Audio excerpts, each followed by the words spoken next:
पर राम जी रह रहे थे, निवास कर रहे थे। निषाद राज ने कहा, हे भरत जी महाराज, देखिए वो जो पर्वत है ना, उसी पर्वत पर ऊपर एक बड़ा वृक्ष दिखाई दे रहा है। उसी वृक्ष के नीचे कुटिया बनाकर के राम जी रहते हैं।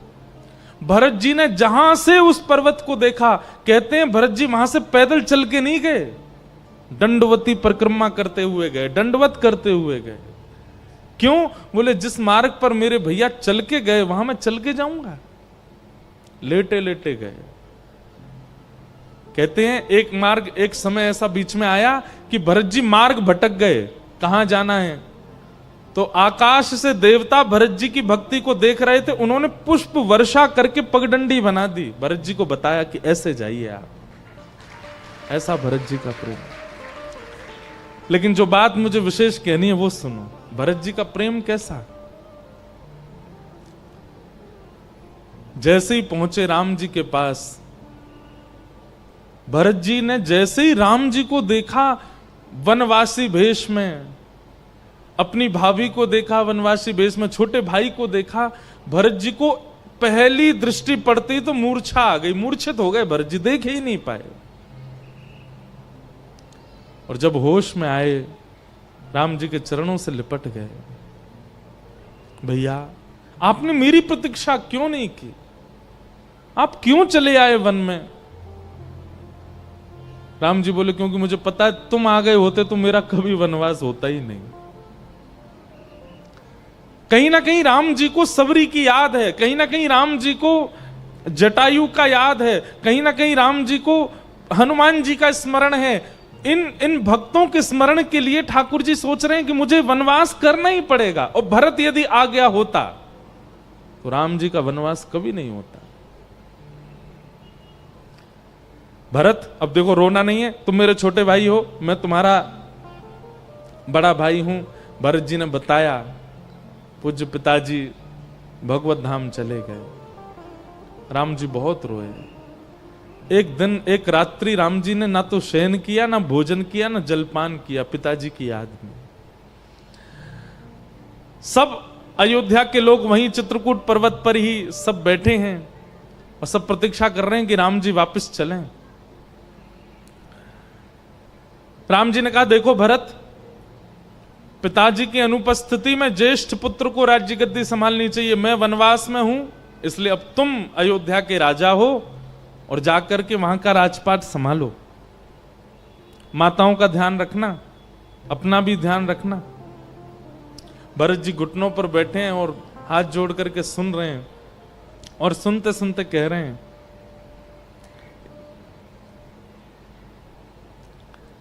भैया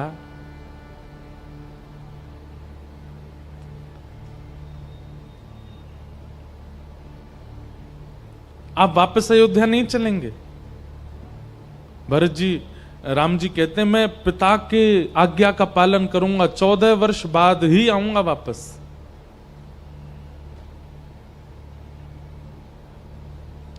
भरत जी ने कहा कि हम ऐसा कर लें कि आप और लक्ष्मण वापस चले जाइए, कुछ दिन का वनवास तो आपका हो ही चुका है, अब आगे का जो वनवास है वो मैं और शत्रुघ्न करेंगे, क्योंकि इस वनवास का दोषी मैं खुद को मानता हूं। यदि मेरा जन्म ना हुआ होता तो मेरी मां के चित्त में कभी इच्छा प्रकट नहीं होती कि मैं राजा बनूं, इसलिए दोषी मैं हूं।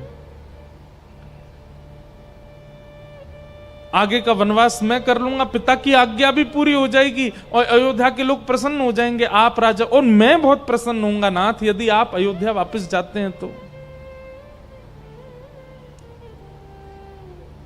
राम जी बोले, ये असंभव है, आज्ञा पिता ने मुझे दी है, इसलिए मुझे ही जाना होगा।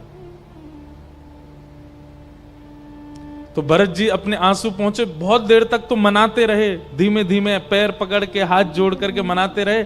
थोड़ी देर बाद भरत जी ने आंसू आंसू पहुंचे और थोड़े रोष में आकर के बोले, तो नहीं मानेंगे आप? राम जी बोले, बिल्कुल नहीं मानेंगे।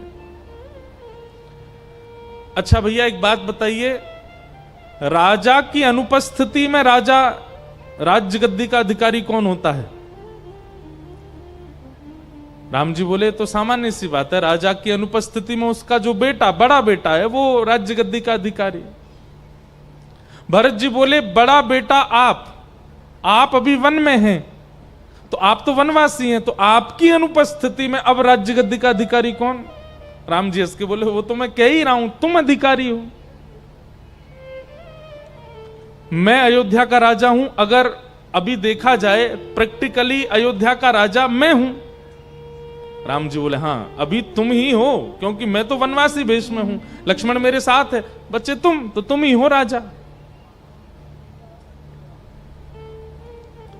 भरत जी महाराज खड़े हो गए और खड़े होकर के बोले आप अयोध्या नरेश की आज्ञा मान करके वनवास आए थे, उसी अयोध्या का वर्तमान राजा आपको आज्ञा कर रहा है वापस अयोध्या चलिए।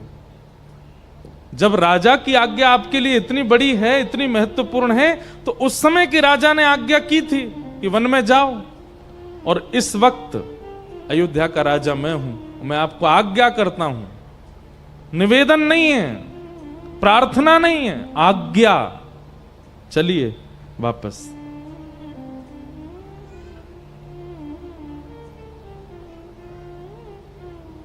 राम जी अब कोई उत्तर नहीं दे पा रहे, क्योंकि भरत जी ने पहले ही बुलवा दिया मुख से कि राजा मैं हूं।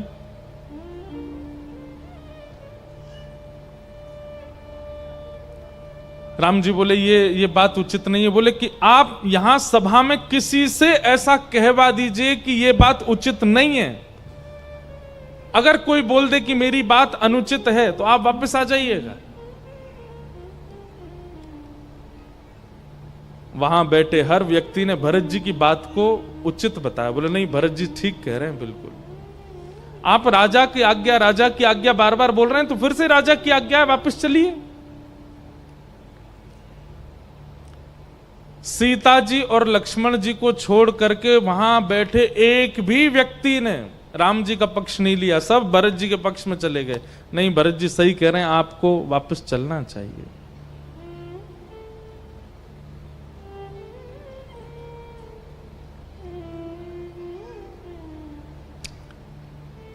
कुछ देर विचार करने के बाद गुरुदेव की ओर जब देखा राम जी ने, तो गुरुदेव ने भी आज्ञा की नहीं भरत की बात से मैं सहमत हूं, आप चलो।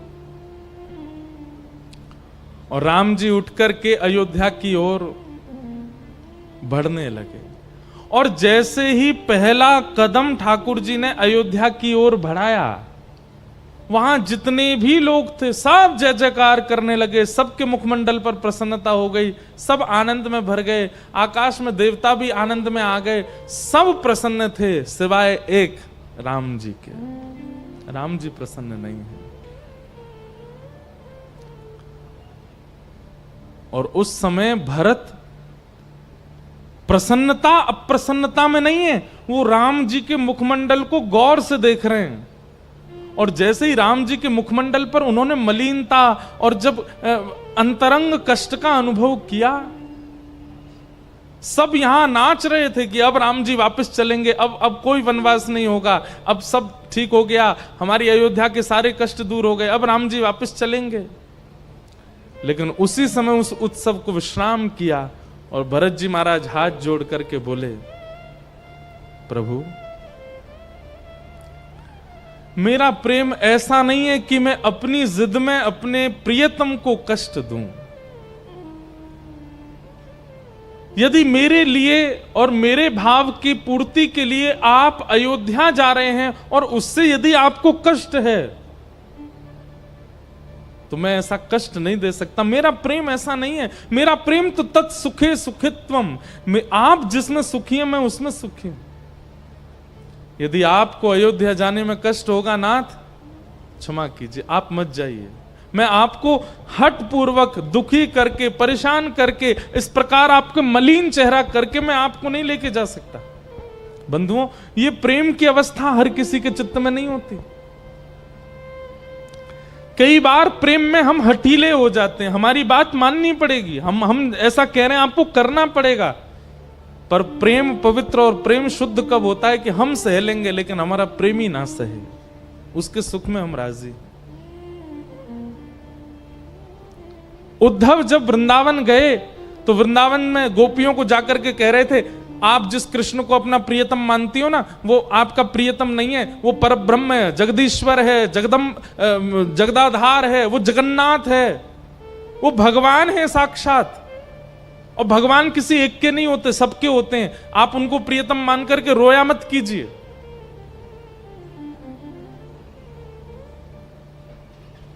गोपियां तब एक बात कहती हैं, उद्धव, वृंदावन से मथुरा 6 किलोमीटर है। कितना? 6 किलोमीटर। कृष्ण की हमसे दूरी केवल 6 किलोमीटर है, यानी कि 2 कोस। एक कोस में 3 किलोमीटर होते हैं। कृष्ण हमसे 2 कोस दूर है बस उद्धव। हम चाहें तो दिन में 3 बार मिलके आ सकती हैं उनसे, लेकिन आज वर्षों बीत गए, आज तक नहीं गई हैं। क्यों? क्योंकि हमारा प्रेम ऐसा नहीं कि रोज पहुंच जाएं, रोज बात करें, रोज मिलें, रोज देखें। हमारा प्रेम तो ऐसा है कि हमारा प्रियतम जहां प्रसन्न है वो प्रसन्न है, ये सुनकर के हम प्रसन्न हैं। भले ही हमें वो मिलता नहीं है, हमें वो दिखता नहीं है, हमसे आकर के वो बात करता नहीं है, हमको उसकी आवश्यकता नहीं, पर वो प्रसन्न है ना मथुरा में, हम उससे प्रसन्न। और प्रेम की ऐसी पराकाष्ठा बताती हैं गोपियां, उद्धव सुनकर के शांत हो गया। हमारा प्रेम देखने का नहीं है, हमारा प्रेम स्पर्श का नहीं है, हमारा प्रेम सुनने का नहीं है, हमारा प्रेम पकड़ने का नहीं है। हमारा प्रेम तो अपने प्रियतम को प्रसन्न देखने का है, और यदि वो प्रसन्न है तो हम प्रसन्न हैं। इसीलिए रामावतार में, रामलीला में श्री भरत जी को गोपी ही माना गया है। ये गोपी हैं। भरत जी महाराज राम जी के चरणों में गिर जाते हैं और रोते हुए, आंखें लाल पड़ गई, मुख लाल पड़ गया, और रोते हुए कहते हैं, प्रभु मैं कष्ट सह लूंगा, आपके बिना मैं एक पल नहीं रह सकता, पर मैं रह लूंगा, पर आपको कष्ट देकर के अयोध्या नहीं लेके जाना चाहता। आपकी इच्छा, आपकी रुचि यदि वन में रहने की है तो आप वन में ही रहिए। हजारों लोग प्रसन्न होंगे आपके अयोध्या आने से, लेकिन आप प्रसन्न नहीं हो, इसलिए मैं आपको कष्ट नहीं दे सकता। लेकिन याद रखिएगा, 14 वर्ष मैं भी राज सिंहासन पर नहीं बैठूंगा। मेरे भैया एक परन कुटी में रहते हैं तो मैं भी घर के अंदर नहीं रहूंगा। मेरे भैया जमीन पर सोते हैं तो मैं भी जमीन पर नहीं सोऊंगा, मैं किसी पलंग पर नहीं सोऊंगा। मेरे भैया ब्रह्मचर्य का पालन कर रहे हैं तो मैं भी एक ब्रह्मचर्यत्व का पालन करते हुए निर्वहन करूंगा। सब लोग इधर देखो, बहुत ध्यान से सुनो।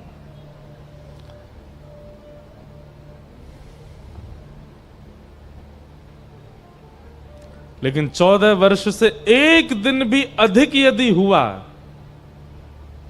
तो ये भरत आपको जीवित नहीं मिलेगा। भरत जी ने गिनवा दिया, आज कितने दिन हो चुके हैं आपको वन आए हुए, और अभी कितना वर्ष कितने दिन रह गए हैं। बोले मैं एक एक क्षण गिनूंगा, और 14वें वर्ष के अंतिम क्षण में भी आप यदि नहीं आए, अंतिम क्षण के भले अगले क्षण आए, तो भी मैं जीवित नहीं मिलूंगा, मैं प्राण त्याग दूंगा। ये भरत जी का प्रेम है। लक्ष्मण जी के प्रेम में तो कहीं ना कहीं जिद है कि आप बाहर जाके देखो, मैं प्राण निकाल दूंगा अपने, मैं जीवित नहीं रहूंगा। लेकिन भरत जी के प्रेम में जिद नहीं है, भरत जी के प्रेम में हट नहीं है। इसलिए भरत जी का प्रेम लक्ष्मण जी से भी विशेष है। राम जी से विशेष लक्ष्मण, लक्ष्मण से विशेष भरत,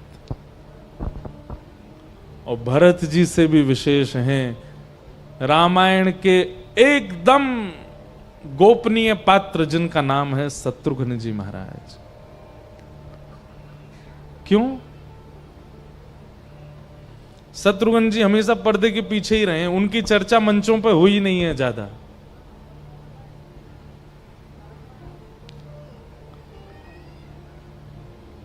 अब देखो स्थिति, ये प्रसंग मुझे बोलना नहीं था, बहुत गंभीर है, लेकिन पता नहीं क्यों आ गया भाव। मैं तो कोई अंतरंग लीला सुनाने के भाव से आया था कि आज राम जी की रासलीला सुनाएंगे, पर वो भाव आया ही नहीं, ये आ गया, इसलिए ध्यान से सुनो।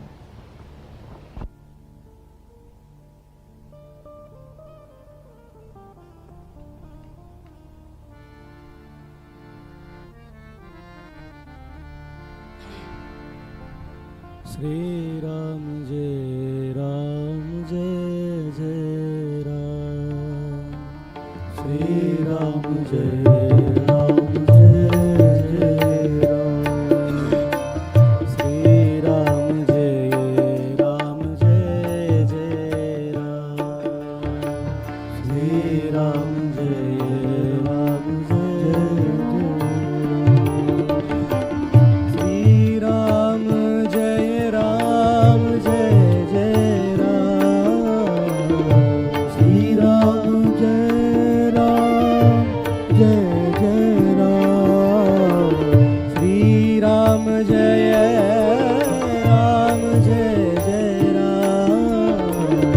श्री राम जय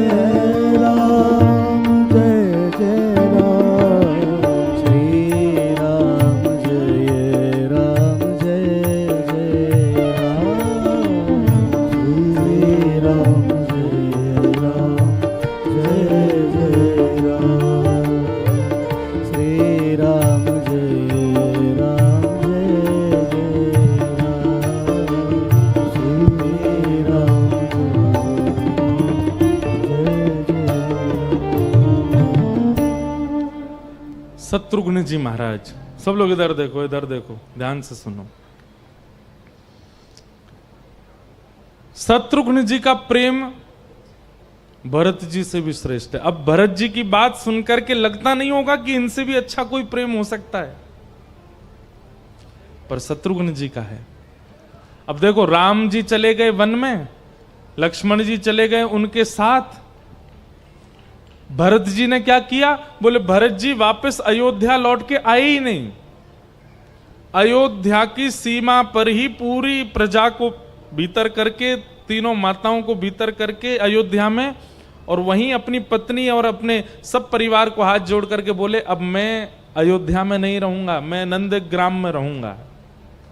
और नंदग्राम में एक छोटी सी झोंपड़ी बना करके, उसमें गड्ढा करके, भीतर रह करके, भिक्षा याटन करके, और जो रोटियां भिक्षा में प्राप्त होती उनको जमीन में रखते, और जब भूख बहुत अतीत में होती तो उसमें से थोड़ा तिनका पा करके। असली वनवास तो भरत जी ने किया। जटाएं बनाई जाती हैं, पर भरत जी की तो अपने आप जटा बन गई थी। पृथ्वी में सोते थे पूरे दिन, हा राम हा राम हा राम कहते कहते रोते थे। और भरत जी की पत्नी अपने घर वालों को सौगंध दे दी थी भरत जी ने कि कोई भी मुझसे मिलने नहीं आएगा। भरत जी की जो पत्नी है वो दूर एक शिला थी, वहां शिला के पास खड़ी होकर के उस शिला के पीछे से देखती थी उस झोंपड़ी को जहां भरत जी रहते थे। क्योंकि भरत जी ने कहा था अगर मुझे कोई परिवार का सदस्य दिख गया तो मैं अपने प्राण त्याग दूंगा, कोई मुझसे मिलने नहीं आएगा जब तक राम जी नहीं आ जाएंगे। उनकी पत्नी वहीं से थोड़ा सा उनको निहार लेती है, और जब भरत जी को देख लेती हैं तब जलपान करती हैं। स्वयं भी फलाहार किया केवल 14 वर्ष तक। अरे राम जी की तो सब गाते हैं, पर राम जी से ज्यादा सहा तो अयोध्या के लोगों ने।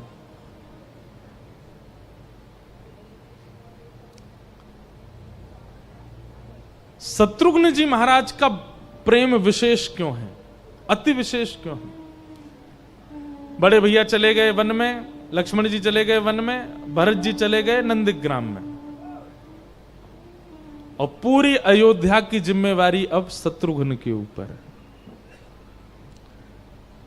शत्रुघ्न जी को भरत जी कह करके गए, शत्रुघ्न 14 वर्ष बाद भैया राम जब लौट करके आएंगे ना, तो जैसी अयोध्या अभी है इससे भी सुंदर अयोध्या भैया को सौंपनी है, ये तेरा कर्तव्य है।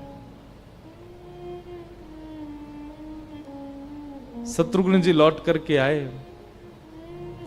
अयोध्या में। कहते हैं 14 वर्ष तक ना तो किसी ने प्राण त्यागे,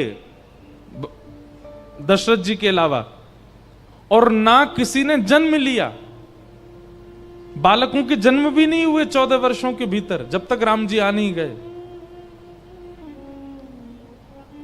ऐसा शोक व्याप्त था पूरी अयोध्या में, सब लोग केवल रोते रहते हैं। किसी के घर में भोजन नहीं बनता, और भोजन भी बनता है तो छौंक नहीं लगता, केवल दाल उबाल करके और ऐसे ही पा लेते हैं।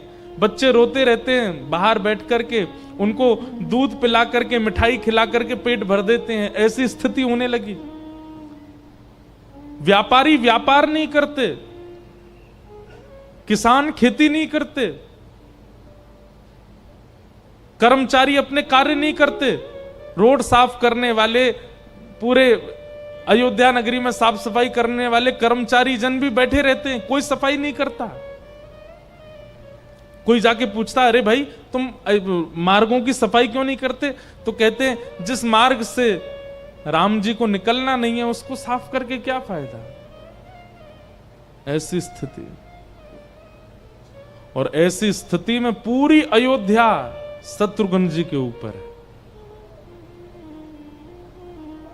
शत्रुघ्न जी जाते हैं और कर्मचारियों से जाके बोलते हैं, इतने दिन हो गए तुम लोग मार्ग साफ क्यों नहीं करते?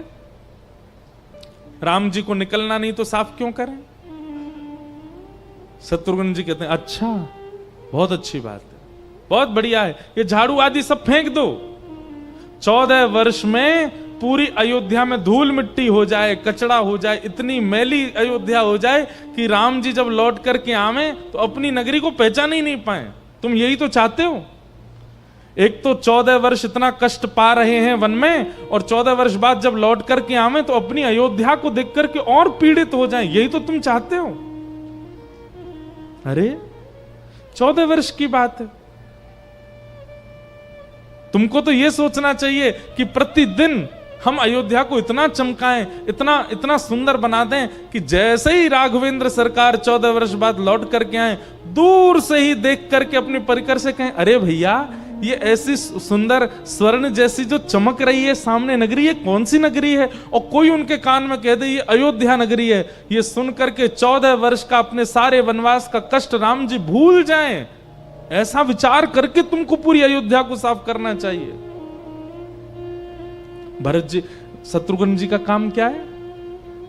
सबके हृदय का उत्साहवर्धन करते हैं।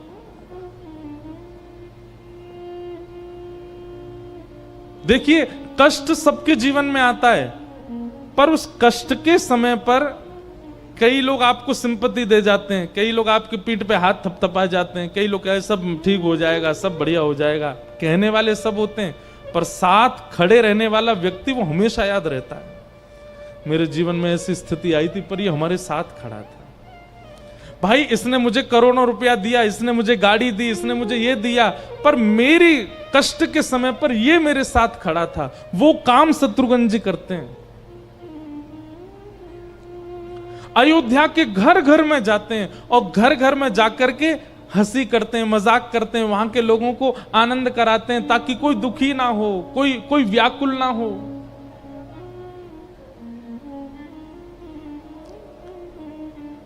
और स्वयं एकांत में बैठ करके इतना रोते हैं दोनों तीनों भैयाओं की याद में। लेकिन जैसे ही कोई सामने आता, तुरंत अपने आंसू पहुंच करके खड़े हो जाते हैं और कहते हैं, अच्छा अब आज क्या हो रहा है, आज क्या बनाया तुमने? घर, अपने घर भोजन नहीं करते, घर घर जाके भोजन करते हैं। घर के लोग कहते हैं, आज तो हमने कुछ नहीं, दाल उबाली है बस। अच्छा, राम जी आते तो भी उबालते तुम? अरे अपनी पाक विद्या को इतना निपुण कर लो, इतना अच्छा अच्छा भोजन बनाओ कि 14 वर्ष में तुम्हारे हाथों में ऐसा रस आ जाए कि राम जी आवे, और जब तुम उनको पवाओ तो प्रसाद पाते ही वो सुखी हो जाएं। सबका उत्साहवर्धन करते हैं पूरी अयोध्या में। ये जो बात कही जाती है कि 14 वर्ष तक एक के भी प्राण नहीं गए अयोध्या में, ये प्राण ना जाने देने का दायित्व संभाला शत्रुघ्न जी ने, कि किसी के प्राण चले ना जाएं, कोई दुखी ना हो।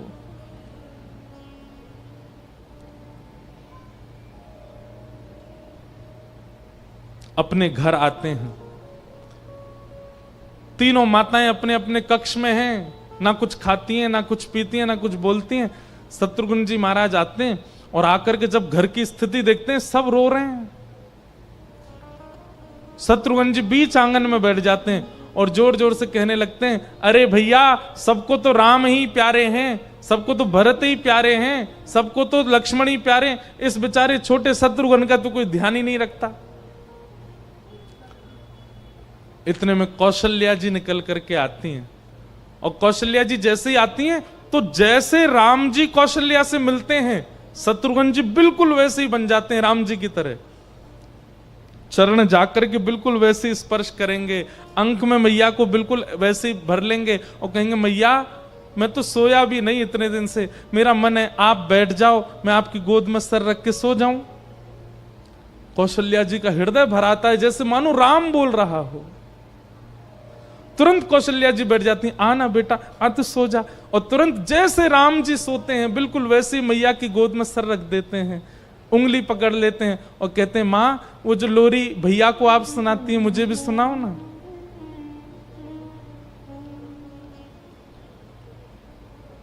कौशल्या जी के नेत्र भर आते हैं।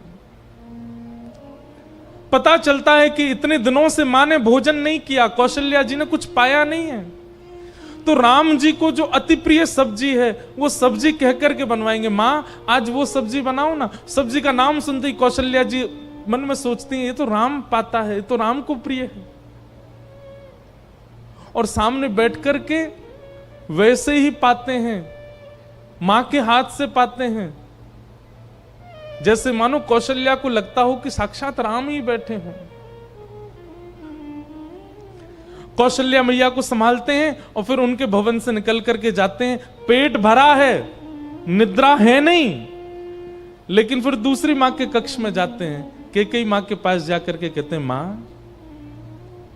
भरत जी को जो प्रिय सब्जी है आप वो बनाइए ना, मुझे बहुत तेज भूख लगी, जबकि भूख है नहीं, खा के आई अभी अभी, लेकिन केवल मां को संभालना है।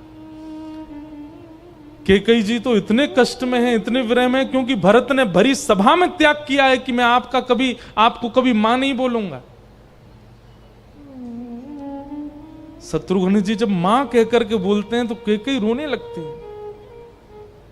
और भरत को जो प्रिय है वो सब शत्रुघ्न जी पाते हैं, पहनते हैं और मां के साथ वैसे ही खेलते हैं जैसे भरत जी खेलते थे।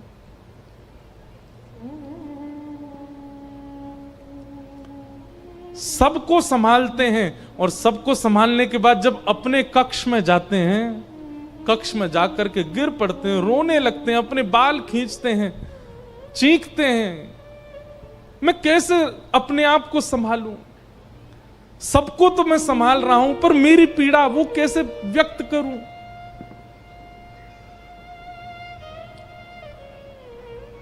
क्योंकि सबकी अनुपस्थिति है, केवल शत्रुघ्न है, इसलिए राजा का दर्जा शत्रुघ्न जी को मिला हुआ है।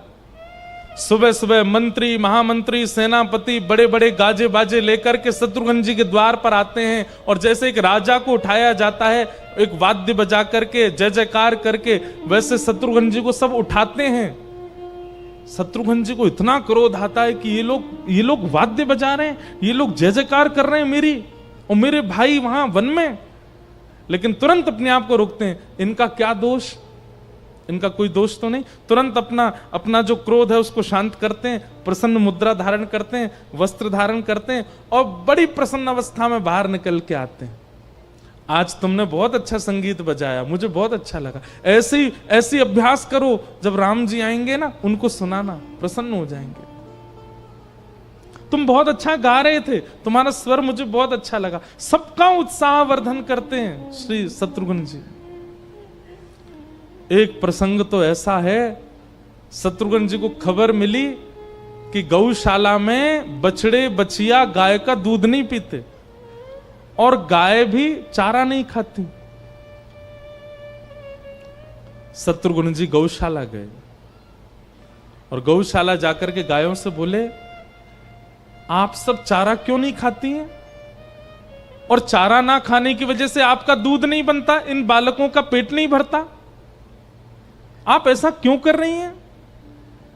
तभी सुरभि गाय बोल पड़ी,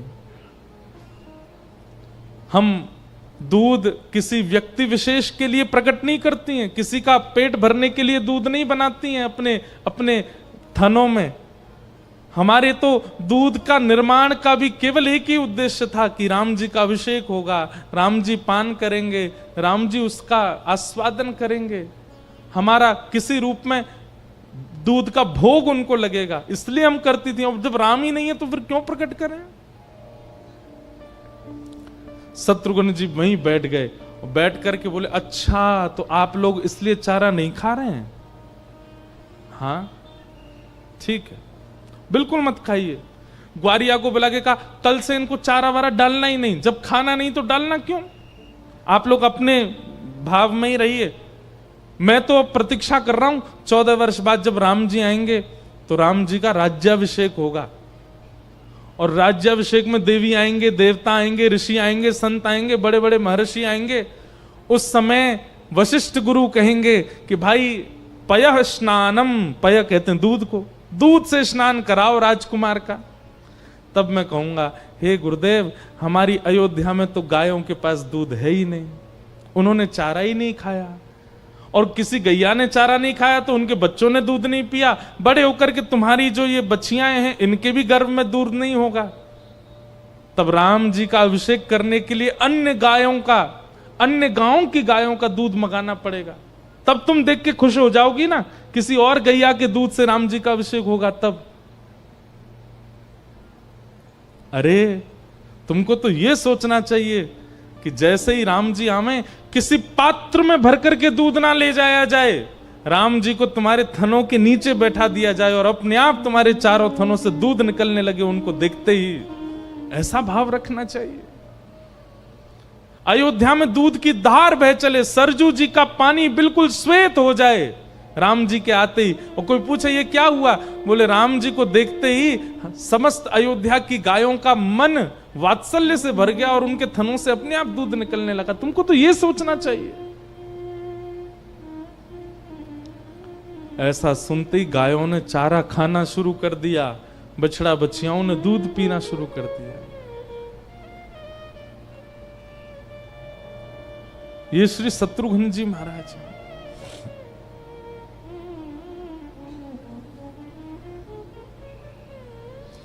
14 वर्ष बाद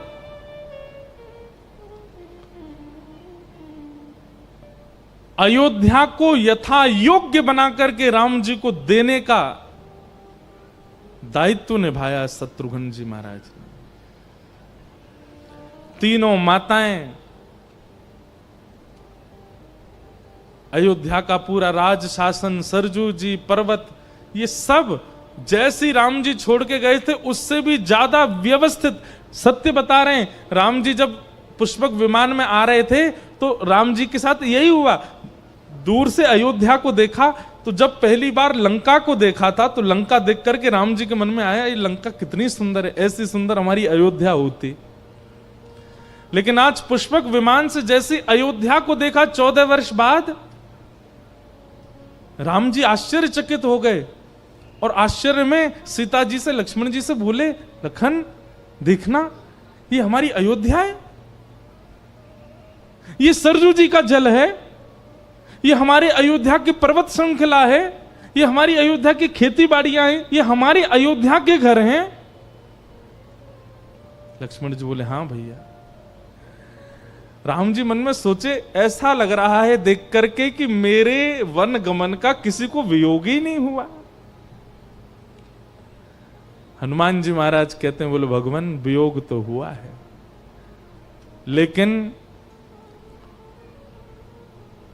आपके द्वारा दी गई वस्तु को और भी ज्यादा व्यवस्थित करके आपका साथी आपको प्रदान करे तो आप कितने प्रसन्न हो जाते हो। हनुमान जी बोले, ये सब शत्रुघ्न जी की कृपा है कि उन्होंने यथा योग्य अयोध्या को रखा है। राम जी इतने प्रसन्न हो गए, इतने प्रसन्न हो गए, जैसे अयोध्या पहुंचे, मार्गों को देख करके, घरों को देख करके, लोगों को देख करके चमक रहे हैं सबके मुखमंडल। जैसे ही गौशाला में गए, एक साथ सारी गायों के थनों से अपने आप दूध झरझरित होने लगा। सुंदर कस्तूरी की सुगंध से पूरा अयोध्या महकने लगा। कौशल्या मैया को देखा तो जब गए थे तब तो वृद्धा जैसी दिखती थी, लेकिन आज 14 वर्ष बाद जब लौट करके राम जी आए तो कौशल्या मैया भी ऐसी लग रही है मानो अपनी आयु से कुछ आयु कम युवा हो गई हों। ये सब देख करके राम जी इतने प्रसन्न थे कि 14 वर्ष की सारी थकान पूरी हो गई, और इसका श्रेय जाता है श्री शत्रुघ्न जी महाराज को। लेकिन शत्रुघ्न जी दूर खड़े हैं चुपचाप, और जैसे एक व्यक्ति होता है ना कि कष्ट होने पर रो ले, बहुत ध्यान से सुनिएगा, कष्ट होने पर रो जाने वाला व्यक्ति अच्छा है, लेकिन कष्ट होने पर अपने आंसुओं को पी जाने वाला व्यक्ति वो बहुत खतरनाक है। वो जिस दिन रोने में आएगा उसको कोई नहीं संभाल सकता। 14 वर्ष तक इतना विरह, इतना कष्ट, इतने अश्रु अपने भीतर समा करके बैठे थे श्री शत्रुघ्न जी महाराज।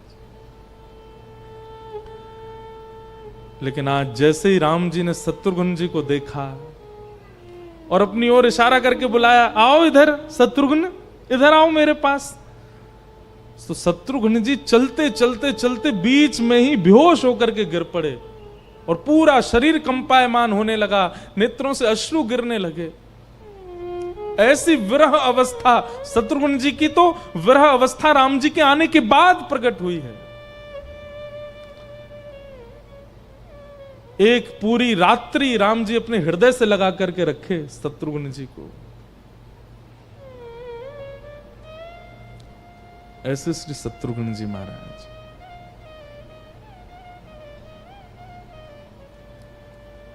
अद्भुत है राम कथा। और पता है आपको, इसके बाद आप सोच रहे होंगे शायद शत्रुघ्न जी का विरह पूरा हो गया होगा। नहीं, इसके बाद और विरह मिला उनको। क्यों? जैसे ही राज्याभिषेक हुआ, राम जी अभिषिक्त होकर के मंच पर विराजमान हो गए,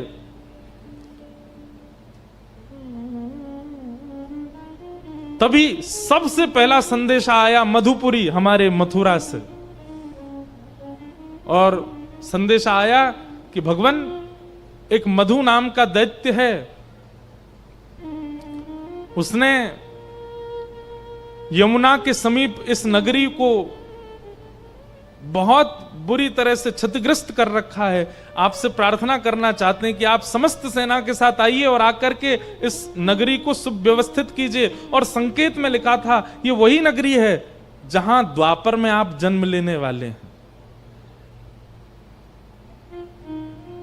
राम जी ने तुरंत आज्ञा की, सेना तैयार करो, हमको मधुपुरी की सुरक्षा के लिए निकलना है। तो सब अयोध्या के लोग आड़े खड़े हो गए, बोले अभी तो आप आए, अभी तो आप, एक ही दिन हुआ आपको राज्य गद्दी पर बैठे, अब कहीं नहीं जाएंगे आप, कोई युद्ध नहीं होगा। राम जी बोले जाना तो पड़ेगा, ये सेवा तो मुझे करनी है। भरत जी महाराज बोले भैया आप विराजिए, मैं चला जाता हूं। कौशल्या मैया बोली बिल्कुल नहीं जाओगे भरत तुम, राम ने वनवास किया है, तुम्हारा कम वनवास है। तुम्हारी पत्नी वो पूरा जीवन तुमको केवल एक पर्वत श्रृंखला के पीछे से देखती रही है, क्या उसका जीवन नहीं है? इसीलिए ब्याह करके लाए थे तुम नहीं जाओगे यहां से। लक्ष्मण जी बोले मुझे आज्ञा दे दो। कौशल्या मैया बोली नहीं, 14 वर्ष तुम भी तो रह करके आए हो, तुम भी नहीं जाओगे। अंत में बचे शत्रुघ्न जी महाराज। अभी रज रज करके अपने भैया को देख भी नहीं पाए ढंग से, और तभी राम जी ने दृष्टि उठाकर, शत्रुघ्न क्या तुम ये सेवा स्वीकार करोगे? अब शत्रुघ्न जी कहना चाहते हैं कि मुझे, मेरी पीड़ा भी तो समझिए, क्योंकि मैं अयोध्या में रहा हूं, क्योंकि मैं महलों में रहा हूं, इसका मतलब ये थोड़ी है कि मेरे अंदर पीड़ा नहीं है, मैं पीड़ित नहीं हूं।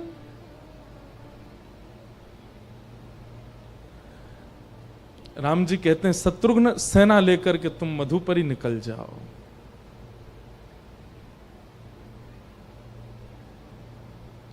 और उसी क्षण, एक दिन का केवल राम जी का उन्होंने सिंहासन पर दर्शन किया है और प्रणाम करके उसी समय सेना लेकर के कोसों दूर अयोध्या से मधुपुरी चले गए।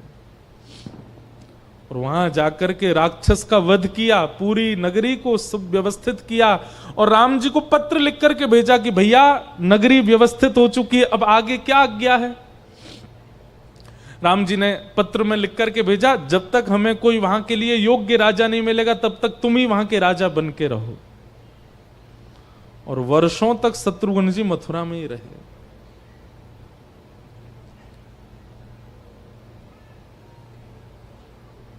राम जी को सबने गाया, भरत जी को सबने गाया, लक्ष्मण जी को सबने गाया, पर शत्रुघ्न की पीड़ा किसी ने नहीं समझी। इसीलिए हमारे आचार्य चरण कहते हैं कि सबसे विशेष प्रेम धर्म यदि किसी का है, एक शब्द नहीं बोले कभी, श्री शत्रुघ्न जी महाराज। हमारे यहां कहते हैं पूरे भारत में रामलीला अगर सबसे सुंदर कहीं होती है तो वो मथुरा की होती है। क्यों? वो तो कृष्ण की नगरी है। और रामलीला इतनी अच्छी क्यों होती है? आप कभी रामलीला का दर्शन करना, मथुरा की रामलीला अद्भुत ही होती है। वहां कृष्ण लीला, रासलीला होती है, रासलीला के मंचन होते हैं, पर रामलीला अद्भुत ही होती है मथुरा की। और वो भी चतुर्वेदी समाज के हमारे ब्राह्मण लोग करते हैं। क्यों इतनी अद्भुत क्यों होती है?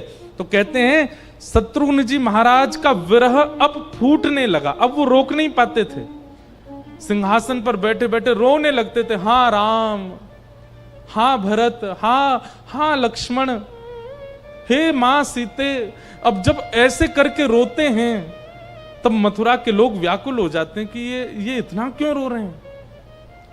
तब मथुरा के लोगों ने विचार किया कि इनको अपने परिवार की बहुत याद आती है, क्यों ना हम एक काम करें, हम में से कोई राम जी का रूप, हम में से कोई लक्ष्मण, हम में से कोई भरत, हम में से कोई सीता जी बन करके इनके सामने नाट्य किया करें, इनके सामने लीला दिखाया करें ताकि इनका मन प्रसन्न हो।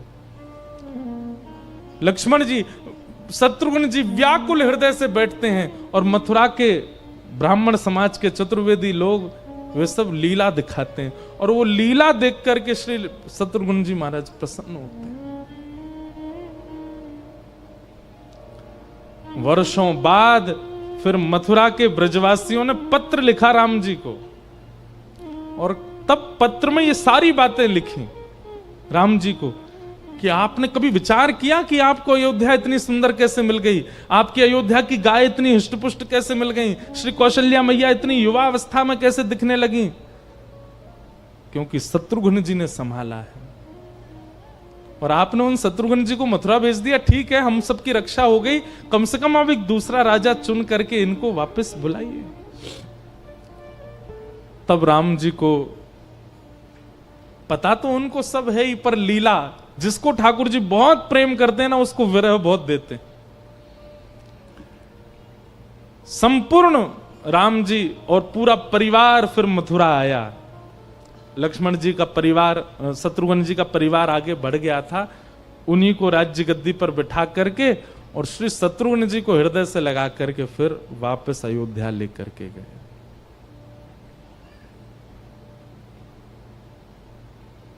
यह है राम कथा। शत्रुघ्न जी को, उनके प्रेम को अत्यंत विशेष कहा गया।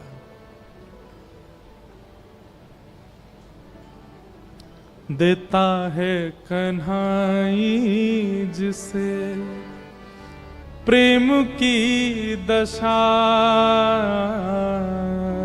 देता है कन्हाई जिसे प्रेम की दशा, देता है कन्हाई जिसे प्रेम की दशा, देता है कन्हाई जिसे प्रेम की दशा। हो सब विधि उसकी लेता है परीक्षा,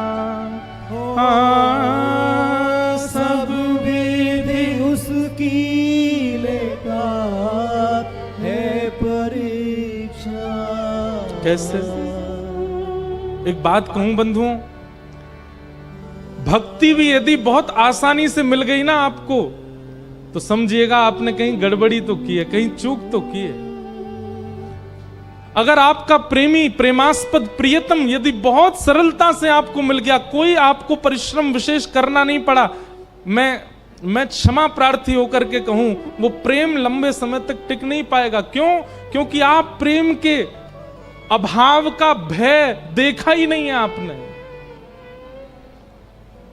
प्रेम के बिछुड़ जाने का भय आपको पता नहीं है, इसलिए आप बहुत लंबे समय तक प्रेम नहीं कर पाएंगे। प्रेम में तो परीक्षा हो तब प्रेम की गरिमा, प्रेम की महिमा और प्रेम की स्थिति पता चलती है, प्रेम की वैल्यू पता चलती है।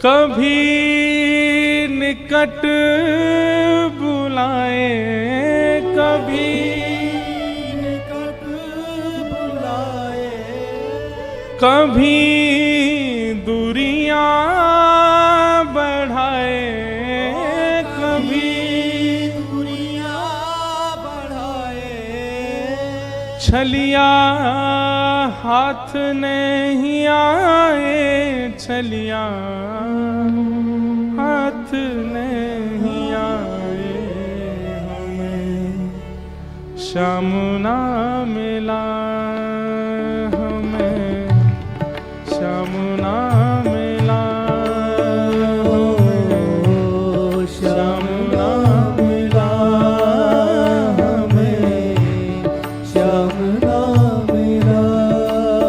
हे सुने राधिका दुलारी, सुने राधिका दुलारी, तेरे द्वार का भिखारी, तेरे द्वार का भिखारी, तेरे श्याम का पुजारी, पीड़ा है हमारी, श्याम ना मिला, हमें श्याम ना मिला, हमें ओ श्याम ना मिला, हमें श्याम ना अच्छा, एक बात अभी अभी मन में आई। वहां द्वापर में कृष्ण लीला में ठाकुर जी वृंदावन छोड़ करके गए, पर गोपियां नहीं गईं। गोपियां कहाँ रहीं? किशोरी जी के सन्निधि में रहीं, हमारी लाडली जी के पास रहीं। आगे लीला आती है कि दुर्वासा जी ने रुक्मणी जी को श्राप दे दिया कि तुमको कृष्ण से 12 वर्ष के लिए वियोग सहना पड़ेगा। उस समय रुक्मणी जी की रक्षा के लिए, रुक्मणी जी के भाव की रक्षा के लिए किशोरी जी द्वारिका में प्रकट हो गए और रुक्मणी जी के पास रहे।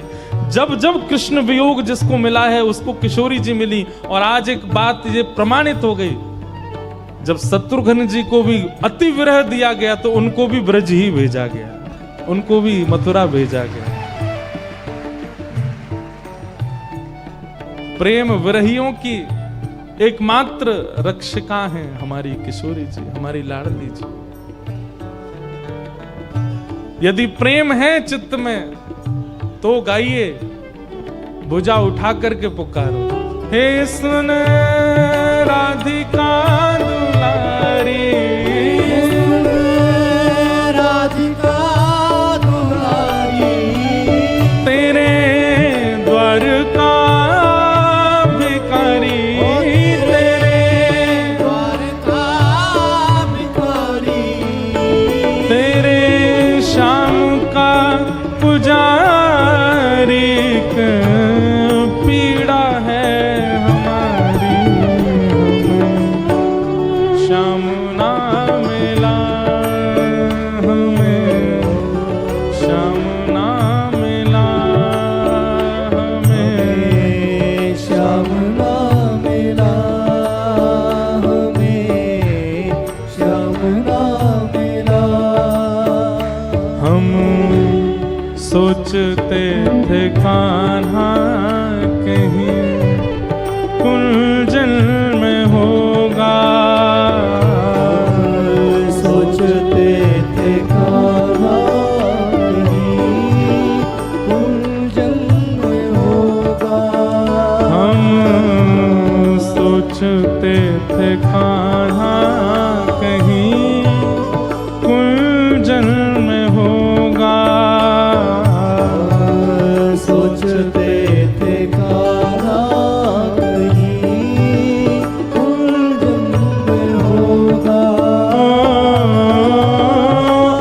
अभी तो मिलन का हमने सुख नहीं होगा। अभी तो मिलन का हमें सुख नहीं होगा। सुन के प्रेम की परिभाषा, प्रेम की परिभाषा मन में बंधी थी जो आशा,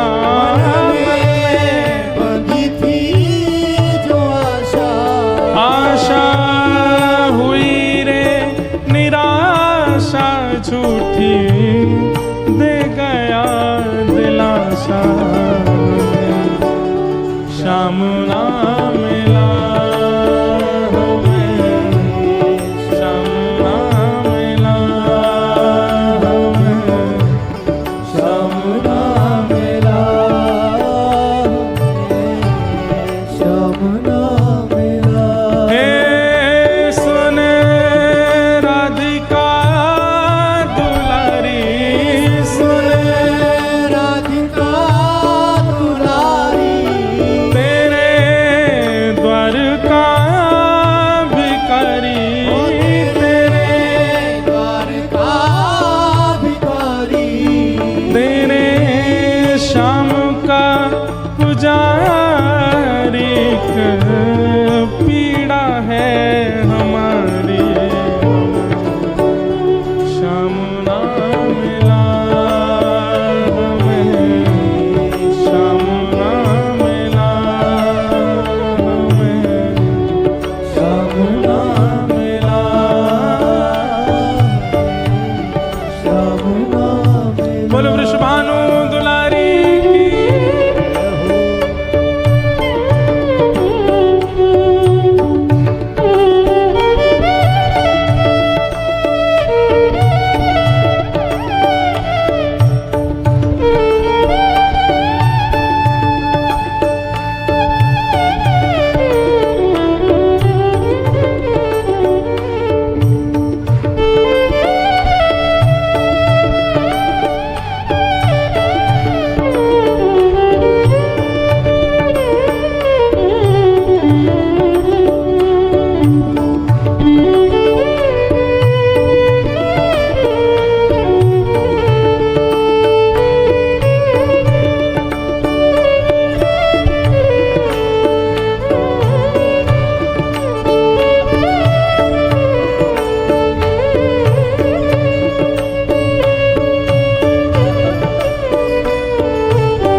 अपना जहां जिसे कहे सब कोई, अपना जहां से कहे सब कोई, अपना जहां जिसे कहे सब कोई, अपना जहां से कहे सब कोई,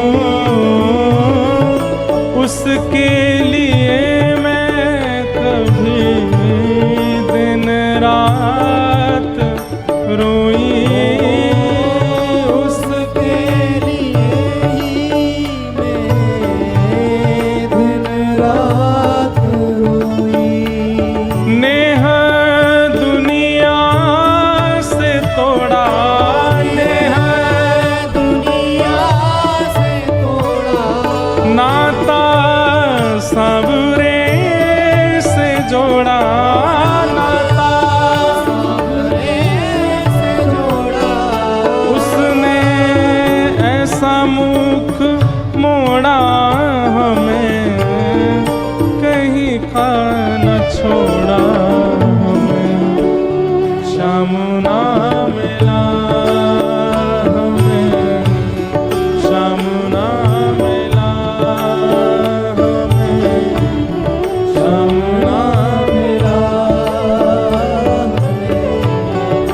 श्याम नाम लाए। हे सुन राधिका दुलारी, सुन राधिका दुलारी, तेरे द्वार का भिखारी, तेरे द्वार का भिखारी, तेरे श्याम का पुजारी,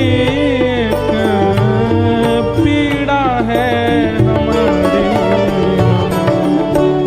श्याम ना मिला हमें, श्याम ना मिला हमें, श्याम नाम लाए। श्याम नाम लाए। हमें श्याम ना मिला हमें, श्याम ना मिला हमें, श्याम नाम लाए। श्याम नाम लाए। हमें श्याम ना मिला हमें, श्याम ना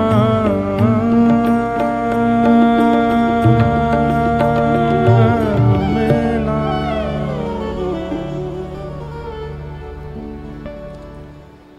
स्वभाव है ठाकुर जी का, अति प्रेम जिससे करते हैं उसको बहुत विरह देते हैं, और चारों भाइयों में वह प्रेम भरत के लिए तो सबको दिखा, लक्ष्मण के लिए तो सबको दिखा, परंतु अंतरंग भाव तो यह है कि प्रेम पूरा दिया गया है शत्रुघ्न को। और प्रेम में यदि मिलन होता है ना, तो मिलन के बाद धीमे धीमे प्रेम घटने लगता है। विरह जितना ज्यादा है, दूरी जितनी ज्यादा, व्याकुलता जितनी ज्यादा, प्रेम उतना पवित्र, उतना स्वच्छ है। छोटे भाई होते हुए भी शत्रुघ्न जी को वह स्वच्छ प्रेम प्राप्त हुआ है। संपूर्ण लीला भी जो लोग टीवी पर देखते हैं या कथाओं में सुनते हैं, वहां भी शत्रुघ्न जी का ज्यादा जिक्र नहीं किया जाता, क्योंकि ऐसा विशेष प्रकाश कहीं किया नहीं है, वो विरह में ही रहे हैं। आज रामनवमी के अवसर पर हम राम जी को प्रणाम करें, उनसे विशेष लक्ष्मण जी को प्रणाम करें, लक्ष्मण जी से विशेष भरत जी को प्रणाम करें, और सबसे विशेष से शत्रुघ्न जी को प्रणाम करें, क्योंकि शत्रुघ्न जी की ही कृपा है जो अयोध्या ऐसी हस्ती खेलती श्री हमारे राघवेंद्र सरकार को प्राप्त हुई है। बोलो राजा रामचंद्र भगवान की जय। हम सोच के तो आए थे कि राम जी की सखियों की चर्चा बताएंगे, चारुशिला जी, चंपकलता जी आदि आदि, उन सब के भाव कहेंगे, पर मन में भाव यहीं से आ गया। जैसे हमारे ब्रज में गोपियां हैं, सखियां हैं, ऐसे ही प्रभु श्री राम की लीला में भी सखियां हैं। ये सखित्व का ज्यादा भीड़ में और बड़े मंचों पर प्रचार करने से हो सकता है कि लोगों के मन में कोई और भाव आ जाए, पर नहीं। उन्हीं राम जी को परमेश्वर मान करके, परमात्मा मान करके, मर्यादा पुरुषोत्तम मान करके भरत जी भरत रूप में सेवा कर रहे हैं।